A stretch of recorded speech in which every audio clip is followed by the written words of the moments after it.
Hej, Helle Sofia Sjælsro. Jeg vil egentlig gerne fortsætte lidt med at tale om det her sårede feminine, fordi jeg er super optaget af det, og kan se, det arbejde, jeg har lavet med Sjælsro igennem de 23 år, den har eksisteret nu. Det er heling af det sårede feminine. Og jeg tænker, det har både været heling af mit eget sårede feminine, og heling af de studerende, der har været igennem skolen. Og når jeg er så optaget af det, så er det fordi, jeg lige nu er seniorkandidat på Jung Instituttet. Og det er meget sådan akademisk, har jeg fundet det, og jeg har altid været ikke sådan særlig akademisk anlagt. Jeg er mere til krop og følelser og bevægelse og sådan noget, så jeg har meget ofte følt mig sådan vældig forkert derinde.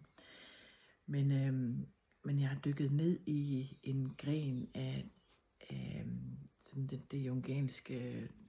den jungianske tradition, som blandt andet Marianne Woodman og nu senest Barbara Holyfield og andre fantastiske mennesker har ligesom forfulgt den tanke, at kroppen er super vigtig, blandt andet. Og Marianne Woodman specielt, som jeg har været optaget af, hun har blandt andet skrevet den her, som hedder Dancing in the Flames, som jeg virkelig kan anbefale. I den der skriver hun om The Dark Goddess and the Transformation of Consciousness. Hun døde i 2018, Marianne Woodman, og hun var meget optaget af kroppen. Hun var danser og havde en livslang spiseforstyrrelse, havde anoreksi igennem hele sit liv. Og nogle af hendes budskaber, det er, at alle de her kropslige symptomer, skal ikke forstås som fejl, men de er dybt meningsbærende. Så vi skal lære at se på dem symbolsk. Og hvordan gør man så det? Det er noget af det, jeg har været optaget af, i hvert fald de sidste 20 år i mit liv. Jeg tror endda mere. Så jeg kan huske, at jeg var i praktik på Holstebro sygehus på et tidspunkt. Jeg er uddannet sygeplejerske også. Og der kom der en ganske ung pige ind på, jeg tror hun var 23 år, med meget stærke mavesmerter. Og man havde tjekket, det var ikke en blindtarmsbetændelse og sådan noget, man kunne simpelthen ikke identificere det. Så man endte med at fjerne hele hendes underliv. Og jeg kan stadigvæk mærke det, at jeg synes, det var voldsomt. Jeg synes, inden i mig, der skreg det, at der måtte være en anden måde at gøre det på. Så den oplevelse blev en af mine sådan defining moments til at undersøge og forfølge en anden vej. Og det har så bragt mig til der, hvor jeg er i dag, hvor jeg har healet mig selv op fra, jeg næsten ikke kunne gå, fra diskusprolapser, fra alt muligt, ved at gå i dialog med det, som kroppen forsøger at fortælle mig ved at se på kroppen, ved at se på det, der sker i den fysiske krop, som ikke er noget, der er fastlåst og determineret og for evigt, men en proces og et udtryk for, at sjælen lider, eller noget er fastlåst, noget har ikke fået udtryk, osv. Ja. Og problemet er, synes jeg, at vi i den måde, vi lever vores verden på, der går det meget stærkt.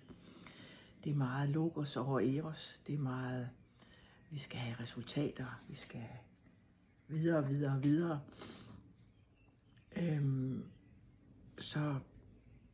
Så det feminine psykologiske princip, hvis man kan kalde det, er såret i hele vores kultur. Simpelthen, det er det er vores måde, og det er vores væren. Det er at følge vores cyklus, vores rytme. Det er evnen til at være med følelser og det, der sker i kroppen, uden at hurtigt skulle fikse det og kontrollere det, så vi hurtigt kan komme tilbage til at blive effektive igen.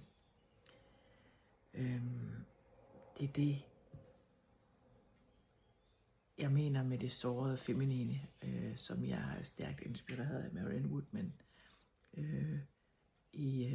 i den måde at tænke på. Så hun taler også om patriarket, som jeg talte om i går, den såret efter kristendommens indførelse, hvor det patriarkalske samfund bliver sådan meget det bærende princip, det der gælder. Og Woodman især, hun kritiserer ofte det, man kunne kalde det her patriarkalske regime, som er blevet til et indre patriarkalsk regime. Det er ikke mænd, det har ikke noget med mænd at gøre, for det feminine princip er i både mænd og kvinder. Det er i os som en indre struktur, der prioriterer præstationen frem for nærvær, og disciplin og resultater og sådan noget frem for ren sansning, ren menneskelighed og nærværet. Og den måde, det kan vise sig i os på, det er som den her indre kritiker. Den har jeg levet virkelig meget med i mit liv. En sådan indre bølle, som fortæller mig, gør det, og gør det, og gør det, og det er ikke godt nok, og det kan du gøre bedre, og bla bla bla. Og ja, den her indre kritiker, en der overvåger, en der styrer og kontrollerer, og det kan være en der kontrollerer appetitten og seksualiteten og altså vores følelser og hele vores spontanitet. Så det sårede feminine, det viser sig i os som det her indre psykiske sårede klima, hvor livskraften og udtrykket holdes nede, for at opretholde det her billede af at være effektiv og være rigtig. Og vejen til at frisætte mig selv fra det har været virkelig lang, vil jeg sige. Det har taget mange år. Og også svært, fordi det er at gå imod the mainstream, hvor vi skal være effektive. Vi skal altså for at opretholde vores samfund og så videre. Ikke? I kender det. Så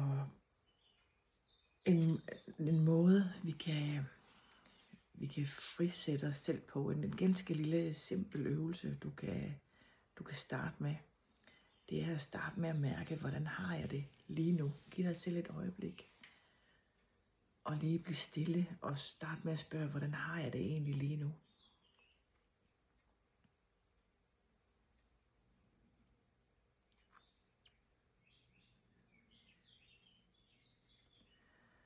Og så prøv at mærke, hvad der sker inde i dig, i kroppen.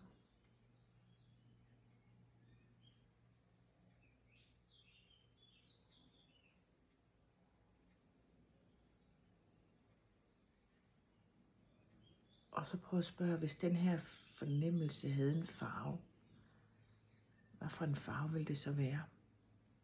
Hvis den havde en form eller en bevægelse, hvordan kunne det så se ud? Og husk, at første svar, det er altid det rigtige svar. Så ikke begynde at tænke alt for meget over det.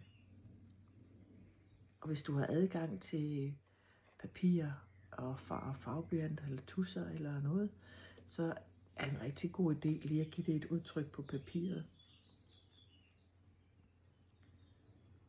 Og der er en regel her, det er, at det skal ikke være pænt, det skal ikke forklares, det må gerne være grimt, det må være alt muligt, det er bare ud på papiret med det. Og det du så kan gøre, det er, at du kan skrive 6-8 linjer i jeg-form, og skrive, jeg er rund og blød og orange, for eksempel, hvis det er det. Men lad kroppen, eller lad billedet tale, gå i dialog med det. Og så kunne du måske slutte med at spørge, hvis nu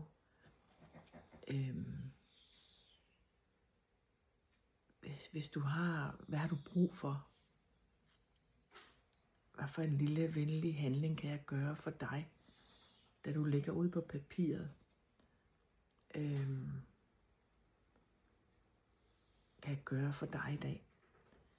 Og hold det meget, meget simpelt. Det er ikke noget med, at vi skal have en afbudsrejse til Mallorca eller noget. Det er, jeg har brug for noget mere vand, for eksempel, eller en god tur, eller jeg har brug for, at du bliver siddende her ved mig lige 5 minutter mere.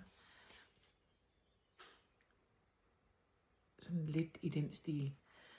Det er en virkelig fin lille øvelse til at lytte lidt mere indad til kroppens signaler. Jeg kan vise dig den her, jeg sad med her i morges, som var min måde at arbejde med det, der er ligesom opstået.